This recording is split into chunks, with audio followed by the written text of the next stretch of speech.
Nessa oportunidade, iniciaremos o nosso primeiro momento do evento. E justamente para falar sobre qualidade, de uma visão industrial para uma visão integrada com foco do cliente, convidamos o senhor Cláudio D'Artagnan Cunha de Barros, acadêmico da Academia Brasileira da Qualidade. O professor D'Artagnan é administrador de empresas, pós-graduado em Gestão Empresarial e Recursos Humanos, especialização em Gestão da Qualidade pela Japanese Union of Scientists and Engineers, empresário, consultor organizacional, professor universitário e coordenador didático-pedagógico da Universidade Aberta, a PVE, São José dos Campos, São Paulo. Muito obrigado, doutor D'Artagnan. Boa tarde a todos. Muito obrigado pelo convite, em especial ao meu grande mestre Kleber, por estar aqui e poder dividir um pouco sobre esse tema que se refere ao cliente. Eu, quando falo em algum evento cujo tema central se refere ao cliente, eu gosto sempre de iniciar com um pensamento de que carrego há muitos anos sobre isso. Eu que estou no mercado há mais de 50 anos, esse pensamento diz o seguinte: nós estamos tratando como tema central aqui daquele que é a razão de ser do nosso negócio. Se não fossem os clientes, nossas empresas não existiriam. E às vezes as pessoas escutam isso e dizem, bom, então eu estou tranquilo, porque eu gosto dos meus clientes. E eu pergunto, você está acostumado a cuidar dos seus clientes mesmo em situações adversas? Porque ter clientes e cuidar muito bem deles com acolhimento, quando eles te amam de paixão, até eu que sou mais bobo. Eu quero saber se você tem competência para lidar com clientes deseducados, mal intencionados, irritados. Ou você só consegue tratar bem os clientes que te amam de paixão? Eu quero colocar essa reflexão porque muita gente acha que cuidar de clientes não é tão difícil, basta tratá-los bem. Não é bem assim. Existem muitas técnicas, existem muitas reflexões, muito trabalho para que nós consigamos ter os nossos clientes dentro de padrões de fidelidade. Esse evento, ele traz o cliente como foco central. E é importante que nós venhamos a discutir exatamente como fazer com que esses clientes fiquem mais próximos da gente. E nós estamos envolvendo o cliente dentro de um contexto. Clientes são envolvidos em vários contextos. Este contexto que foi o foco da palestra que me solicitaram, nós estamos falando do cliente do pós-industrial, do cliente depois daquela grande revolução industrial que nós tivemos, e que entramos numa nova era, na era dos serviços. E esta relação da qualidade, porque toda a trajetória dos nossos clientes, junto com ele está a qualidade. A qualidade no relacionamento, a qualidade no atendimento, a qualidade do servir. E quando nós falamos de qualidade, e antes de entrar exatamente no cliente, ou nas características do cliente, eu gostaria de fazer uma breve retrospectiva, porque se fala muito em qualidade. Eu estava ali ao lado do meu amigo falando sobre esse assunto, né? E alguém diz, poxa, a qualidade é muito difícil de conceituar, de definir. Então, se alguém tem dificuldade em definir qualidade, eu digo a você que você é uma pessoa normal, não é? Porque qualidade é muito complicado de ser definido. Aliás, qualidade não tem definição, qualidade tem conceito. E a distinção entre definição e conceito é que definição é tudo aquilo que é imutável. Conceito é tudo aquilo que é mutável. E é mutável em razão de que o meio onde a qualidade está muda. O conceito de qualidade do meu avô não é o mesmo meu. Nós dois gostamos muito de qualidade, mas dentro de contextos diferentes. Então, hoje, nós estamos com um nível de uma subjetividade muito grande da qualidade. E ela se torna um pouco mais complexa nessa altura, porque o nível de exigência de clientes mudou muito. E nós temos que acompanhar. Então, eu gostaria de fazer uma breve viagem. Eu juro que eu não passo de 5 minutos para fazer essa viagem, porque eu sou um profissional que eu fico muito me sentindo muito mal quando eu estou dentro de um projeto do qual eu não sei as origens. Todos os projetos que eu entrei na minha vida empresarial, eu sempre quis saber de onde veio, quem que inventou e o que eu tenho a ver com isso. Então, eu sempre fiz essa pergunta, eu fiz implantação, por exemplo, de ISO 9000 em muitas empresas. A primeira coisa que eu fazia na empresa, o cara dizia, bom, vamos começar montando um grupo para implantar. Eu falei, não, antes de qualquer coisa, eu preciso juntar todos os funcionários aqui e eu preciso responder 3 perguntas para eles. Eu quero já responder 3 perguntas que eu sei que vão acontecer. A primeira pergunta é, o que é esse negócio de ISO? A segunda é, de onde isso veio? E a terceira é, o que cada um que está aqui tem a ver com isso? Depois nós começamos. Porque é muito comum as empresas iniciarem projetos da qual as pessoas não sabem a origem. Eu, como auditor da ISO, cansei de fazer auditorias, e a primeira pergunta que eu fazia para os gestores da empresa é, o que significa o I, o S e o O? Pasmem. Não eram todos que me respondiam. Aliás, era comum eles responderem, isso aí é o nome da instituição, é a International Organization for Standardization. Falei, então não é ISO, é IOS. Bom, aí dava uma barata voa na cabeça do cara, até ele descobrir que ISO não tem nada a ver com o nome da instituição, que o ISO é um sufixo grego que foi utilizado porque significa isonomia, que significa padrão. Essas coisas eu não consigo entrar sem saber por quê. E eu entrei na qualidade, eu queria saber de onde ela veio. E eu saí procurando nas literaturas, nas pesquisas. Quando eu cheguei na pirâmide de Quéops, no Egito, em que eu vi lá uma gravura com uma pessoa, um cara medindo uma pedra para colocar, aquele ali era um inspetor de qualidade. Eu já estava em milênios, eu falei, esse negócio não vai dar certo, eu não vou conseguir achar o ponto inicial. Aí eu resolvi passar a régua em 100 anos, para ficar mais fácil. Então eu vou fazer uma pequena navegação aqui dos últimos 100 anos aproximadamente, onde a qualidade está envolvida.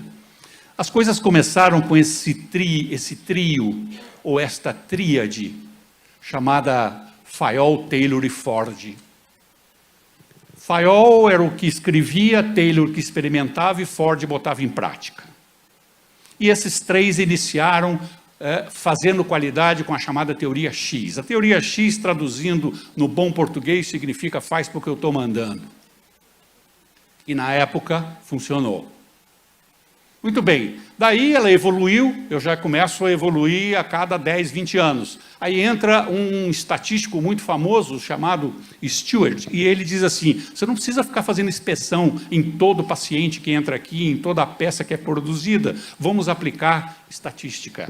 E aí começa um processo de controle estatístico. E aí nós tivemos uma boa evolução da qualidade. Aí entra um evento mundial, posso continuar? Isso, pronto. Entra um evento mundial, obrigado. Entra um evento mundial que mexeu muito com a qualidade, que foi o segundo grande conflito mundial, a Segunda Grande Guerra. Ali, a qualidade teve que ser feito do dia para a noite em muitas coisas, né? Problemas seríssimos de qualidade matavam muitas pessoas. Não é? Então, se tinha muito cuidado com o problema da qualidade. Foi quando nasceram palavras que hoje parecem palavrões, né? Como manutenibilidade, confiabilidade e outros nomes que foram criados para tentar fazer a qualidade no menor tempo possível, né?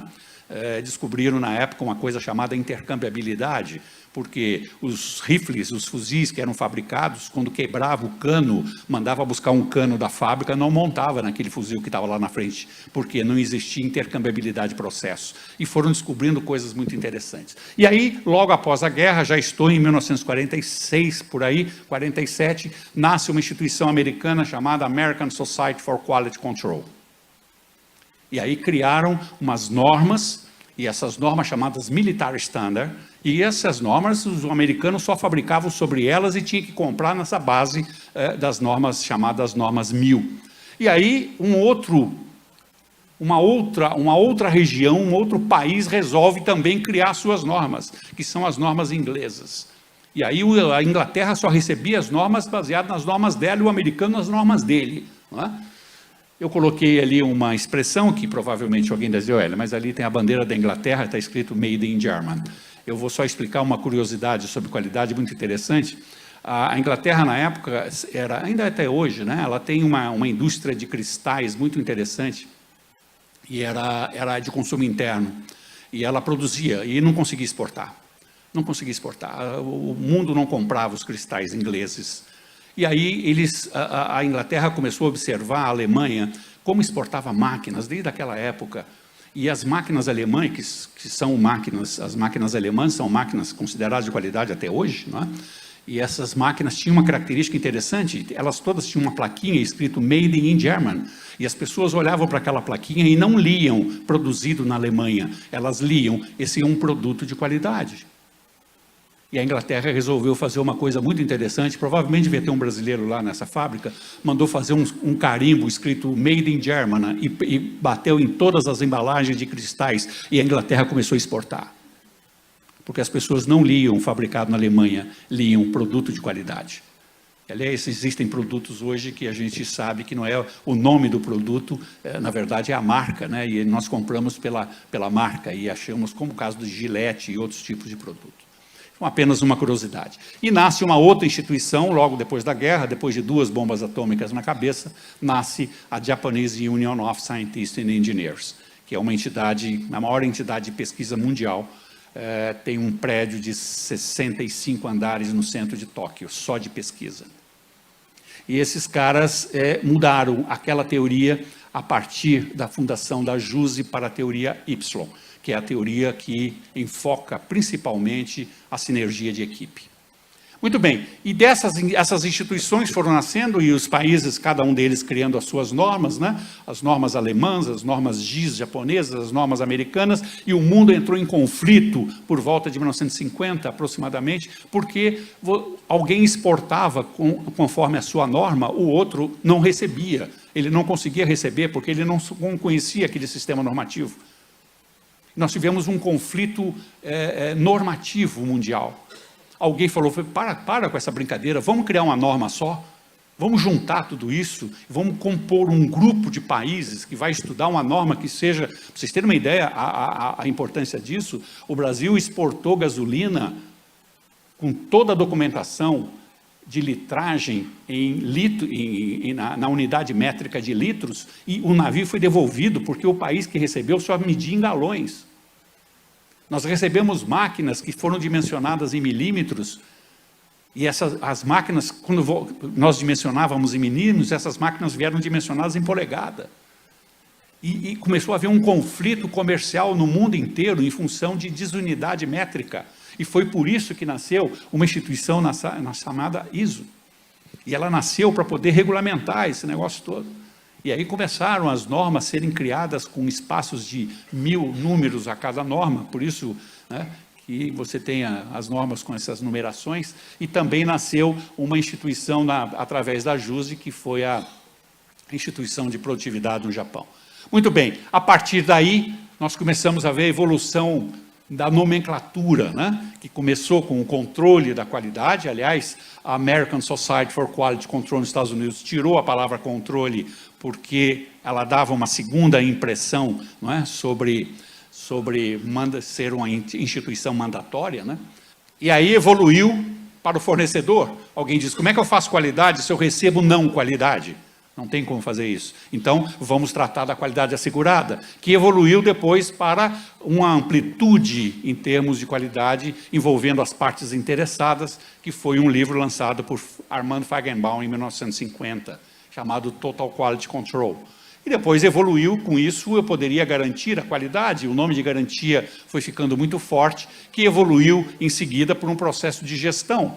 E a qualidade passou a ser tratada como algo de gestão e não necessariamente como algo de controle. E dessa gestão nós evoluímos, já estamos agora nos anos 2000, e nós evoluímos para um sistema chamado SIG, o Sistema Integrado, porque não dá para imaginar fabricar uma gasolina de altíssimo nível de qualidade se um subproduto dela, que é chumbo tetraetilo, eu estou jogando nos rios. Eu não consigo fabricar um carvão para churrasco ou um carvão para qualquer outra utilidade da melhor qualidade possível se eu estou utilizando mão de obra infantil? Então, qualidade não é só a característica físico-química do produto, mas é de que maneira ele foi feito, de que forma está agredindo ou não a natureza, e inclusão social e todos os outros contextos, né? E aí o sistema integrado, envolvendo não só a parte de qualidade, mas a parte de meio ambiente, a parte de saúde ocupacional, segurança do trabalho, etc. E agora nós temos mais uma etapa. E entramos agora a qualidade dentro de um outro contexto chamado Indústria 4.0. Ou seja, nós estamos agora vivenciando um novo mundo com relação ao recontextualizar a qualidade dentro do seu conceito. Porque agora, como é que nós vamos, que conceito nós vamos dar para a qualidade agora? Por exemplo, de uma empresa que eu fui recentemente, na indústria automobilística, me convidaram para fazer uma visita à fábrica, e eu entrei, quando eu entrei, eu olhei e não consegui enxergar nada, porque estava tudo apagado, e aquele barulho danado, né? E os carros saindo pronto lá na frente. Eu falei, o que aconteceu? Ele falou, porque aqui não tem ninguém trabalhando, só tem robô, robô não precisa de luz. E a fábrica estava no escuro. Não é? Eu falei, poxa, mas e que situação difícil, eu diria, com relação à empregabilidade, porque e as pessoas que estão aqui? Os que estão aqui, numericamente falando, estão do lado de fora, todos nas startups, que dão todos os suportes aos robôs que estão aqui. Aliás, diga-se passagem, eu assisti uma tese de doutorado na Universidade de Kyoto, em que eu sentei na primeira fila, porque o título da tese era realmente muito interessante, dizia o seguinte: a robotização no Japão eleva os níveis de emprego. Aquilo é um paradoxo, porque cada robô eu sabia que eliminava vários funcionários. Como é que eleva o nível de emprego? Eu sentei na primeira fila para assistir. E o cara foi lá demonstrar de uma forma muito interessante. Ele mostrou que cada robô elimina 7 pessoas de uma linha de produção, só que a fábrica de robô admite 1 a mais, 8. Ou seja, cada robô fabricado tem um emprego novo nascendo. Só que para isso, isso não pode ser tão infantilmente tratado, para isso tem que existir uma coisa chamada giro. E o giro, que significa? As pessoas que estão hoje trabalhando numa linha de montagem, elas não vão, na segunda-feira, passar a ser donas de startups de softwares. Alguém precisa patrocinar este giro na área educacional, na área de treinamento, na área de suporte, para que as pessoas possam crescer intelectualmente, crescer em termos de formação, para poder conseguir entrar no outro estágio. Agora, para um país que importa o robô, a situação fica difícil. Essa é mais ou menos a realidade. Enfim, fizemos uma pequena viagem de 100 anos, para nós termos uma ideia para onde a qualidade andou, não é? Durante esse tempo todo. E aí o que nós vemos agora nesse contexto pós-qualidade, agora nós podemos falar, e depois disso tudo que aconteceu, que foco é este no cliente? Que foco é este do cliente? Porque essas duas expressões levaram para tema de congresso. Não é? Como é que eu faço? O que é o foco no cliente e o foco do cliente? Não é? Que história é essa? Bom, isso já faz muito tempo que já falaram sobre esse assunto. Eu coloco aqui como relevância esses dois personagens, que está aqui, que totalmente um olhar novo em relação a essa qualidade envolvendo o cliente. E um deles, William Edward Deming, e um outro chamado Joseph Juran. Para vocês terem uma ideia, Juran nasceu em 1904 e faleceu em 2008. 104 anos. Deming com 94. Ô Kleber, esse negócio de qualidade, a gente vai longe, né? Os caras... Ok. Eu já tenho 10 minutos, falta 10 minutos ainda. Muito bem, eu já vou fechar. O que esses dois disseram? Se você olhar Deming, ele foi o que criou o prêmio Deming, que todos conhecem, e esse prêmio foi criado em 1950. E como é que começa os serviços envolvendo qualidade, olhando com foco no cliente? Começa quando o prêmio Deming foi, em 1988, foi dado para um parque de diversões, porque até então o prêmio só era dado para indústrias.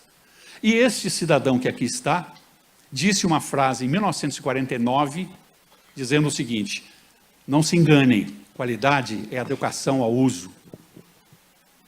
Qualidade é adequação ao uso.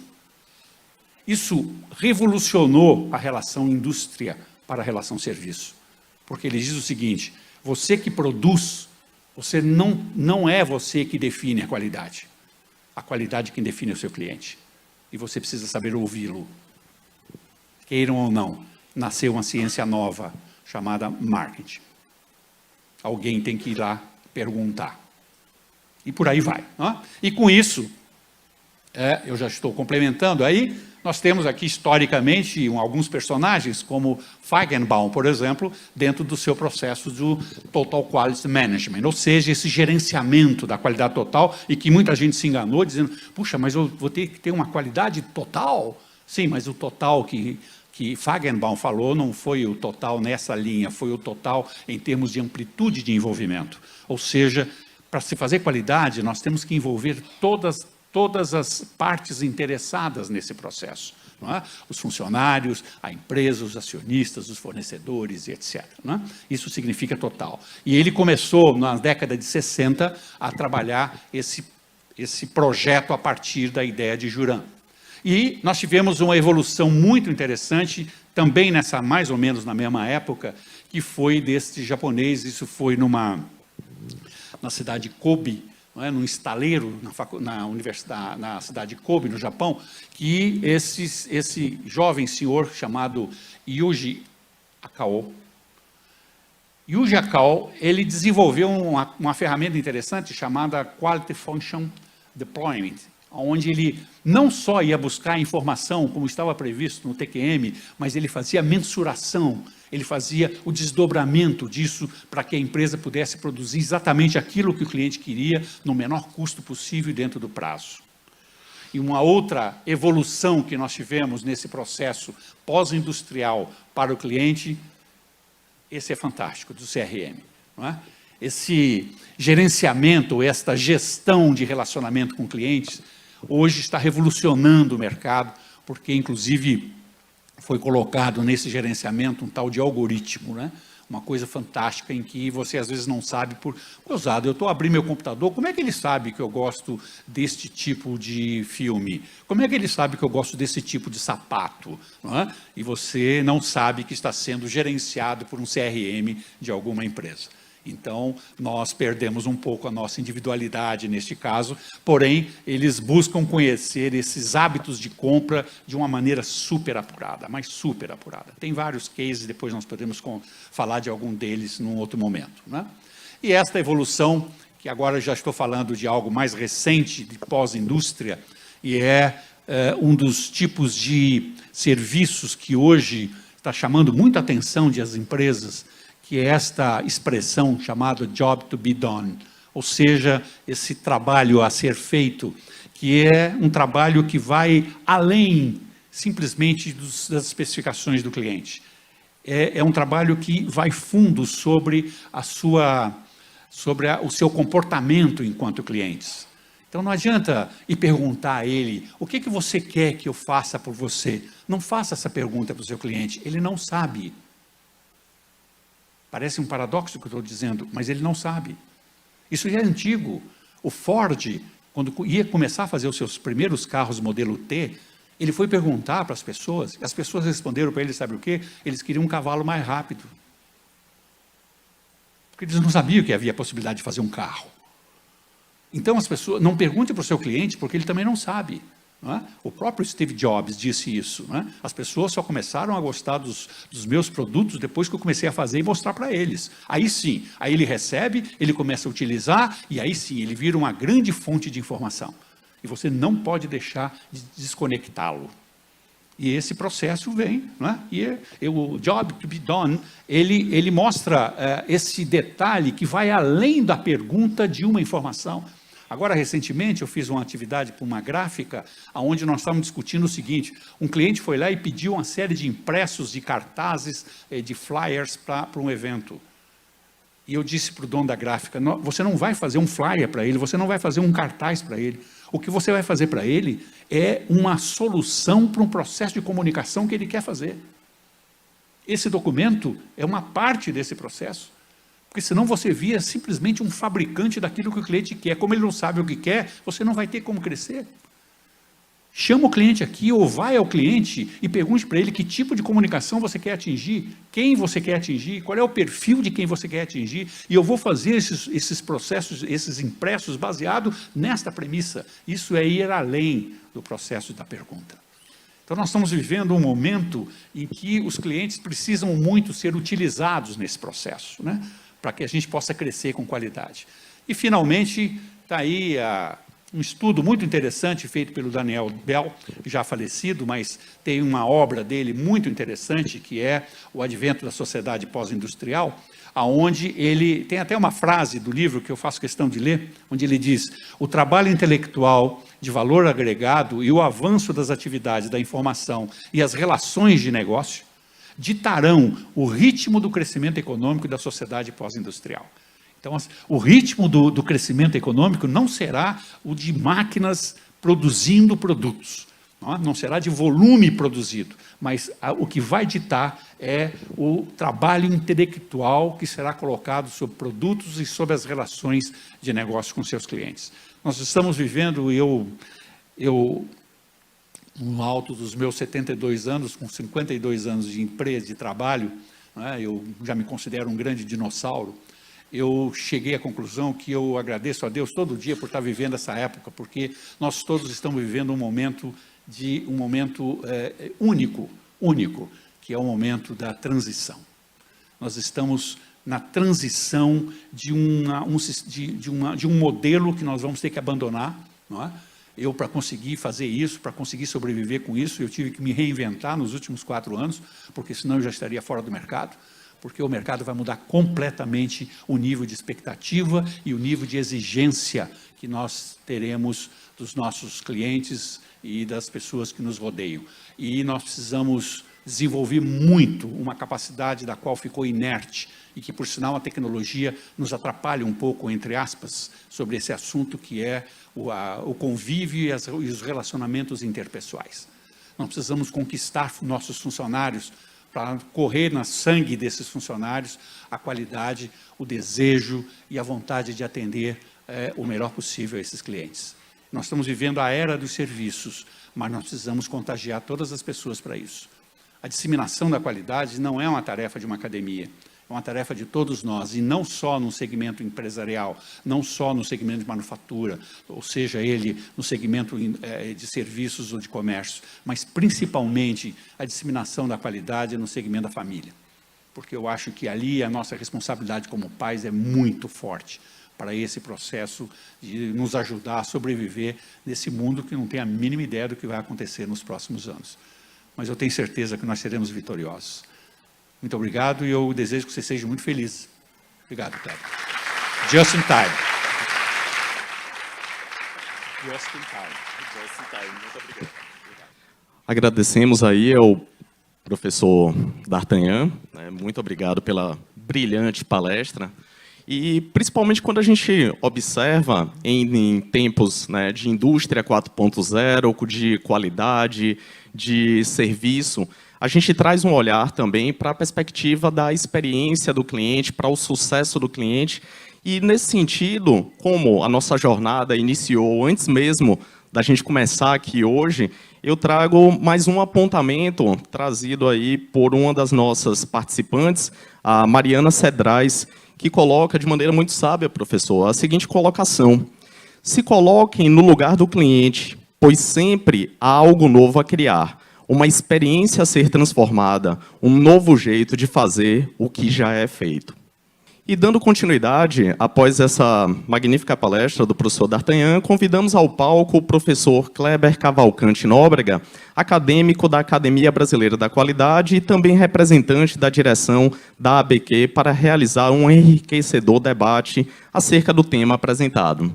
Para que possamos dar continuidade à jornada de interação e participação ativa de vocês, público presente e internautas, que começaram a experimentar deste seminário, antes mesmo dele começar, convidamos todos a acessarem o site da plataforma Mentimeter. Assim, utilizem o navegador de internet do seu dispositivo, digitando o endereço eletrônico www.menti.com, Mente, M-E-N-T-I, www.mente.com.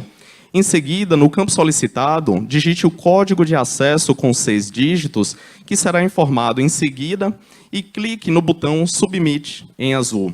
A partir desse momento, você terá acesso ao espaço interativo, no qual poderá inserir até 3 palavras relacionadas ao tema abordado pelo professor D'Artagnan e que deseje que estas sejam mais bem exploradas pelo palestrante e pelo debatedor nesta etapa do nosso seminário. Em momento oportuno, o professor Kleber Nóbrega convidará todos vocês a digitarem e submeterem questões abertas, completas, que serão discutidas e respondidas aqui no palco. Então, mais uma vez, reforçando, vocês vão acessar o site www.mente.com. Em seguida, vocês colocarão o código, né, que vai ser apresentado muito em breve aqui. E aí, né, nesse sentido, vocês vão colocar aí as palavras e interagirem com o nosso debatedor e o nosso professor também aqui presente. O código é 432028. 432028. Depois que vocês acessarem o mente.com, tá, a gente quer que vocês escrevam uma palavra do que você gostaria que o D'Artagnan aprofundasse um pouco mais a partir da fala que ele tem. 43, 20, 28. Isso vai aparecer aqui para mim e eu vou, então, conduzindo o debate. Mas eu vou, então, já ganhando tempo e fazendo uma pergunta. Já estão começando a chegar aqui as palavras para mim. Qualidade ou qualidade total é um assunto que saiu de moda, é um assunto que não tem mais importância hoje? Nós temos, no Brasil, tem esse tipo de coisa, né? Nós levamos muito a sério uma coisa chamada moda, né? Então, de repente, qualidade total era um modismo que já passou. O que é agora? A resposta a isso, eu gostaria de ser muito direto e franco com relação a essa resposta. Nós queremos o novo? Queremos. Nós conseguimos fazer o velho? Não. Se nós não conseguimos ainda fazer o velho, nós não vamos conseguir fazer o novo. Eu vejo pessoas dizendo, esse negócio de qualidade total já era, agora vamos falar de outro assunto mais moderno. Nós não conseguimos ainda terminar a qualidade total. Ou seja, uma qualidade que tenha o envolvimento de todas as partes interessadas. As empresas, principalmente a área de manufatura, ainda continua fazendo a qualidade da qual ela decide qual é o padrão.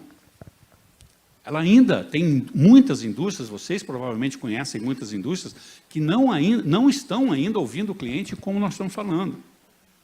E a qualidade total é o primórdio disso. E aquilo ainda não foi feito. Mas agora nós queremos entrar na indústria 4.0. Você imagina que salto, não é? Nós precisamos praticar um pouco mais as coisas que são mais simples, as coisas que sempre deram resultado. Nós não podemos acreditar nesse tal de modismo. Desculpe, mas a minha resposta é essa. Nós ainda não conseguimos fazer o velho. Então, eu acho que isso não é moda. Eu acho que não é moda. Aqui na nuvem de palavras, D'Artagnan, 3 palavras que estão em primeiro lugar. Eu vou dizer as 3, porque eu acho que você pode acabar formulando uma resposta unindo essas 3 principais. Serviço, colaboradores, qualidade. Serviço, colaboradores e qualidade. Sem eles, não sai qualidade. Tá? Sem os colaboradores, não sai qualidade. Agora, vejam só, voltando um pouco da primeira pergunta e a segunda. Que tipo de projeto as nossas empresas estão fazendo para os seus próprios colaboradores?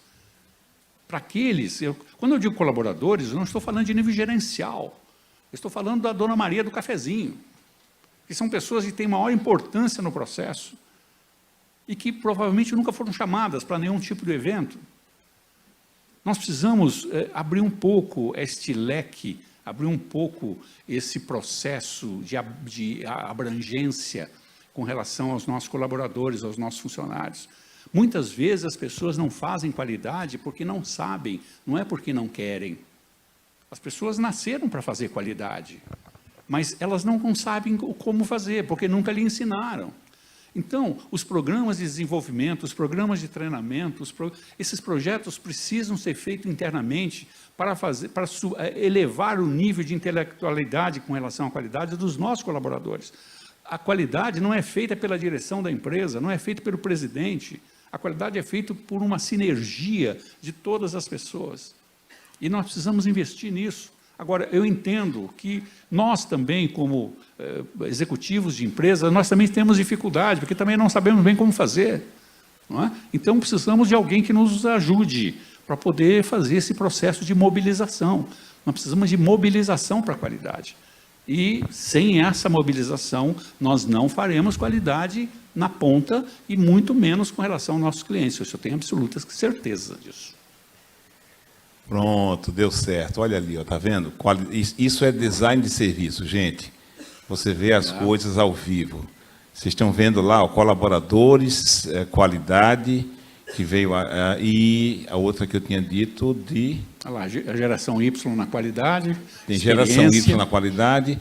Tem uma palavra que está ali em destaque, que é experiência. Eu vou deixar, como eu vou abordar isso no final do nosso evento hoje, bastante, eu vou falar muito disso com experiência, eu vou pedir que a gente aproveite o tempo melhor do D'Artagnan, pegando ali exatamente o geração Y na qualidade. Eu sei que esse é um tema que ele gosta muito e tem uma contribuição, e só que eu vou fazer o seguinte, enquanto o D'Artagnan vai conversar sobre isso, eu já vou pedir para vocês responderem na sequência, vocês vão escrever perguntas. Agora vocês não vão digitar só uma palavra. Vocês vão escrever algumas perguntas, e aí a gente vai ter tempo de explorar aqui umas 2 ou 3, porque a gente tem que cumprir o conteúdo, mas também cumprir o tempo, né, que nós temos aqui. Mas não pode fazer pergunta difícil. Você pergunta mais fácil. Bom, então vamos lá, vamos falar sobre geração, ou melhor, essa geração Y, né? Eu tive uma experiência muito interessante em algumas indústrias onde eu passei, desse processo de mobilização de funcionários. Eu realmente fiquei muito impressionado de algo que eu imaginava, mas eu não tinha absoluta convicção de ter passado por isso ao vivo, dessa sinergia que existe dentro das empresas, não é?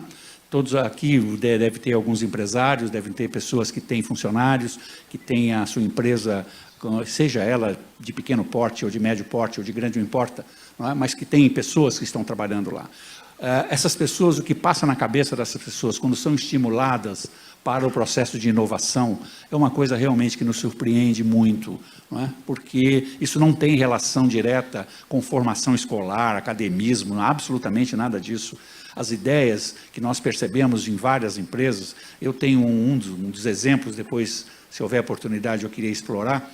Eu fiz um projeto de consultoria numa empresa em Santa Catarina, sendo que uma das empresas do grupo era uma fazenda.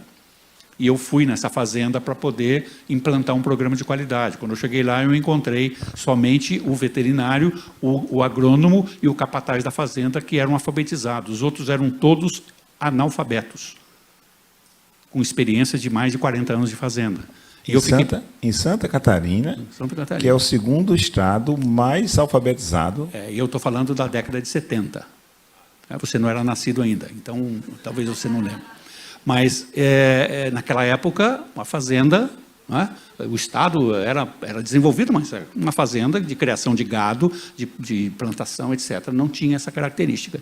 E vocês não têm ideia dos tipos de projetos que saíram ali. Eu só vou dizer sobre um deles. Eu fui lá 8 meses depois para ver a apresentação de alguns trabalhos dos grupos que foram formados dentro da teoria Y, não é? De sinergia de grupo.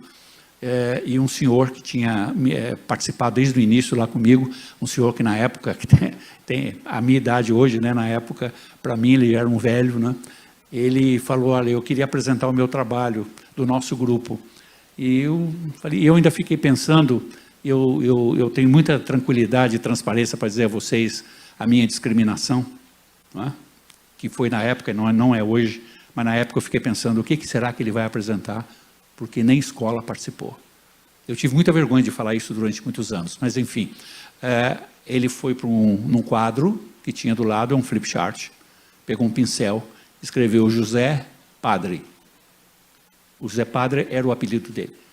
Quando eu vi ele escrever aquilo, Ele falou assim, o primeiro projeto que nós fizemos aqui, faz um ano, foi juntar o nosso grupo e propor a instalação de um posto de Mobral dentro da fazenda, e todos os funcionários estão alfabetizados. Isso foi um soco no meu estômago, não é? De saber a capacidade que existe dentro das nossas empresas, nós não estamos aproveitando. Não é? Fora os outros projetos na área de trator, na área de arado, na área de silo de trincheira e outras coisas que o agrônomo ficava horrorizado de ver que coisas fantásticas eram aquelas ideias, simplesmente porque se estimulou as pessoas a falar, se estimulou as pessoas a darem as suas ideias. Nós não temos ideia da potencialidade que nós temos dentro das empresas para fazer isso, e é bom que façamos rápido. Santa Catarina é um estado especial, porque eu fiz mestrado em engenharia de produção e boa parte da minha vida passei lá. E uma experiência que eu tive com os livros que eu aprendi, porque tudo que eu sei de ciclos de controle de qualidade eu aprendi nos livros do D'Artagnan. E eu fazia trabalho numa empresa em Joinville e eu tive uma satisfação enorme de ver um senhor analfabeto participando em grupos de ciclos de controle de qualidade e ele querendo fazer as apresentações do projeto e ele não conseguia ler os slides que a gente fazia, naquela época era transparência manual, e um dia ele chegou e fez, professor Kleber, não dá para o senhor me ensinar a ler, não? Coisa incrível, né? É. E foi engraçado que essa empresa depois não montou uma escola, mas ela fez um convênio com uma escola local e botou boa parte dos funcionários deles para se alfabetizar. Santa Catarina, um dos estados mais alfabetizados que nós temos. Eu não sei se a produção consegue mostrar as perguntas que estão aí, mas eu já vou antecipando aqui. 3 perguntas ligadas à indústria 4.0. 2, o que é indústria 4.0, e uma outra, na mesma linha, ali no meio, ó, quais os desafios da qualidade na indústria 4.0? Bom, a indústria 4.0, conceitualmente, é uma indústria digital. Não é? A base é a base tecnológica. Não é? Aliás, a indústria 4.0, muita gente confunde esse conceito com um conceito da startup. Né? A startup é um outro conceito. Né? O conceito da indústria 4.0 é um conceito que ela se baseia exclusivamente na área digital. Ou seja, é uma empresa que não depende de mão de obra direta. Ele não depende da mão de obra humana no processo de manufatura. Isso é feito por processo de robotização, normalmente. Né? Não é só isso que é indústria 4.0, mas hoje os exemplos que nós damos são esses. E esse tipo de indústria, ele ultrapassa, a 4.0, ultrapassa o processo de manufatura. Essa é uma grande distinção da 4.0. Ela entra no mercado, ela vai buscar informação do cliente, ela trabalha o cliente junto com ela, sendo que ela, enquanto manufatura, como ela não tem um corpo de funcionários trabalhando no processo de produção, ela distribui estas pessoas em outras atividades que são intelectuais. Eu vou dar um exemplo prático de uma das indústrias 4.0 mais interessantes que eu vi, que foi da Audi. Não é? Nós estávamos assistindo uma apresentação e fizemos um teste. O cara catou o telefone dele, aqui no Brasil, e digitou o site da Audi e fez a compra de um carro. Logicamente, ele desistiu da compra no momento em que iam debitar na conta dele. Não é? Mas ele fez o processo todo, que é exatamente o CRM. Né? Porque lá na Audi não tinha ninguém trabalhando. O que tem é uma distribuição de tarefas e todas conectadas e todas interligadas.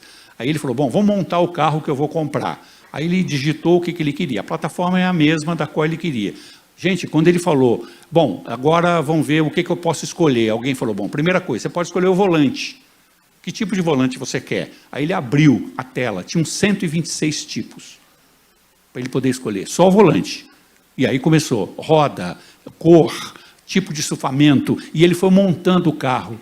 E aquilo nós fomos vendo pelo processo, não era a Audi recebia aquela informação e passava para o seu parceiro direto, todo o sistema online. Alguém pergunta, puxa, mas não tinha ninguém trabalhando? Tinha um monte de gente trabalhando nas startups que estavam dando suporte ao sistema, que estavam fazendo todos os processos de conectividade. Isto é a indústria 4.0. É tudo isso funcionando com o cliente imerso dentro deste processo. Nós estamos falando em qualidade total Como é que vai ser, a segunda pergunta, como é que vai ser a qualidade neste caso? Vai ser muito mais complexa do que nós estamos vivenciando hoje. Então, nós precisamos entender a qualidade na indústria que nós estamos vivenciando hoje para poder saber como é que nós vamos fazer com essa nova qualidade, porque essa nova qualidade vai ter que investigar coisas que nós nem imaginamos. Por exemplo, o problema de conectividade. Eu estava vendo agora um estudo sobre conexão 5G na China. Parou o processo de pesquisa. Eles estacionaram a pesquisa do 5G. Por quê? Porque estão descobrindo coisas que ninguém imagina. Por exemplo, doenças que nós não conhecemos ainda, nasceram em ratos que estão dentro dos ambientes 5G. Para vocês terem uma ideia, implantes ortopédicos estão aumentando 5 graus, em função de radiofrequência. Então, todo mundo que está no 3G hoje está louco pelo 5. Eu não sei. Eu, depois que comecei a ler sobre isso, eu larguei meu telefone longe de mim. Eu estou falando de 3G, não estou falando nem de 5. Eu não atendo ligação mais com o telefone no meu ouvido. Eu só atendo com viva voz. Eu não durmo do lado, ou melhor, o telefone não dorme do lado de mim. Eu não carrego o telefone do meu lado. Porque eu comecei a ficar assustado com o problema de radiofrequência. O que se mostra disso, uma coisa que nos deixa muito assustados, porque isso é o paradoxo da tecnologia.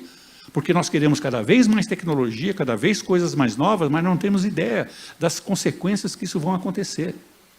Isso é um fato que nós tenhamos, a própria indústria 4.0 e todas as suas conectividades, nós não temos ideia, por exemplo, na área de inclusão social, o que vai acontecer. Eu não tenho a mínima ideia. Porque se nós não criarmos um projeto para subsidiar as pessoas, para aumentar a sua capacidade de intelectualidade e na sua formação, nós teremos cidadãos de segunda classe. Porque essa conta não vai conseguir fechar. Porque se as pessoas não forem desenvolvidas para trabalhar no processo da indústria 4.0, ele simplesmente não tem mais o que fazer. Por quê? As coisas estão sendo, os produtos estão sendo substituídos por serviços. Os produtos não estão existindo. Aliás, especialidade do nosso querido Kleber, né? De exemplos que vocês conhecem, né? Quem é que sai hoje, provavelmente, Natal, não existe mais nenhuma loja que venda um DVD, né? Porque foi transformado num serviço que todo mundo acessa. Os apps, né? os aplicativos, vão substituir muitos produtos. E a pergunta é, e as pessoas que trabalham com esses produtos? Mas nós precisamos pensar isso antes, a gente tem que começar a planejar isso agora. Eu acho que é uma responsabilidade de todos nós que estamos gerenciando projetos, empresas, sejam elas de manufatura, de serviço, etc., pensar no futuro e pensar um pouco nos nossos filhos e nos nossos netos. Né? Eu tenho muita preocupação com isso. Vocês veem que se a gente deixar, ele passa o resto do dia falando aqui e vejam ali na tela que já existem 47 perguntas. Na velocidade que ele vai, às 10 da noite, os painelistas não vão entrar no segundo momento. Então, eu vou ter que usar aqui, a produção já sinalizou aqui para mim que o tempo acabou. Eu vou, então, fazer uma última pergunta para o D'Artagnan. Produção, não precisa se preocupar em projetar aqui, eu sei se vocês vão ter uma dificuldade, mas tem várias perguntas sobre saúde, tá? Eu vou deixar, então, o tema saúde para o segundo momento, que nós vamos ter um especialista em experiência de paciente, não é mais experiência do cliente, é experiência do paciente. Mas eu vou, então, passar para o D'Artagnan uma última pergunta, lembrando que o nosso tempo já está esgotado, D'Artagnan. Como padronizar em uma era de evolução tecnológica tão rápida? Só tem um jeito de fazer. Uma era tecnológica tem algo que nós podemos utilizar, que utilizamos pouco, chamado indicadores. O padrão será feito através do controle de indicadores. Aliás, o controle de indicadores não é nada, absolutamente nada de novo. A Joseph Juran disse há 50 anos atrás, você não administra aquilo que você não consegue medir. Se você não tem mensuração sobre aquilo que você produz, você não tem gestão, você não tem controle. Então, os padrões, seja na indústria 4.0, seja na indústria tradicional, os padrões têm que ser gerenciados através de controle dos indicadores. Indicadores de qualidade, indicadores financeiros, indicadores de produtividade, indicadores de relacionamento, porque relacionamento pode ser medido através de indicadores, sim. Não é? É só transformar sentimento em números. E isso é a forma de você conseguir fazer a medição a continuidade dos padrões. É a minha resposta. Mas o Tony Garrido disse muito bem numa música dele: amor que não se mede, não se repete. Eu não fui tão romântico na resposta, mas é isso aí, basicamente.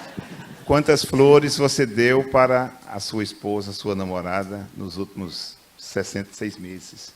Quantas vezes você abriu a porta para ela? Quantos beijos você deu? Diz os especialistas em relacionamento humano de que você, para poder manter um bom nível de energia durante o dia, você precisa trocar energia com outra pessoa com 40 abraços por dia. Eu quero saber quantos abraços você deu hoje?